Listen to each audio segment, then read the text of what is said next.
ብሉቱዝ የሚለው ስም ከየት መጣ? እንዴትስ ነው የሚሰራው? በ10ኛው ክፍለ ዘመን ኪንግ ሃራልድ የሚባል በአሁኑ አጠራር ዴንማርክ በሚባለው አካባቢ የነበረ የቫይኪንጎች መሪ ነበር። እስከዛሬ በስካንዲቪያን ሀገራት ታሪክ የሚነገርለት በጎሳ ተበታትና የነበረችውን ዴንማርክ አንድ ያደረገ ወይንም ዩኒፋይ ያደረገ መሪ እንደሆነ ነው። ይሄ ንጉስ ሌላው የሚታወቀው በተበላሸ ጥርሱ ነበር።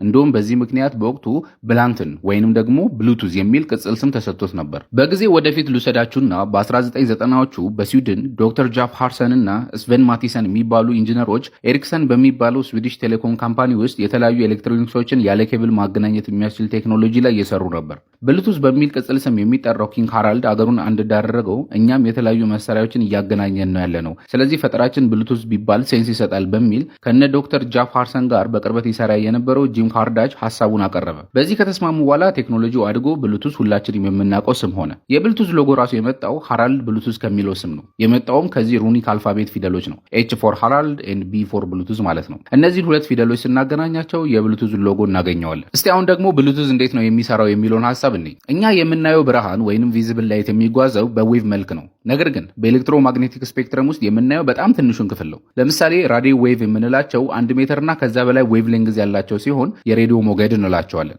ማይክሮዌቭ የምንላቸው ደግሞ 1 ሚሊሜትር እስከ 1 ሜትር የሚደርስ ዌቭ ሌንግዝ አላቸው። ኢንፍራሬድ የምንላቸው ደግሞ ከ700 ናኖሜትር እስከ 1 ሚሊሜትር ዌቭ ሌንግዝ ያላቸው ሲሆን አልትራቫዮሌት የምንላቸው ደግሞ ከ10 ናኖሜትር እስከ 400 ናኖሜትር ዌቭ ሌንግዝ ርዝመት አላቸው። ከ0.01 እስከ 10 ናኖሜትር ዌቭ ሌንግዝ ያላቸውን ደግሞ ኤክስሬ እንላቸዋለን። ጋማሬ የምንላቸው ከ0.01 ናኖሜትር በታች ዌቭ ሌንግዝ ያላቸውን ዌቮች ነው።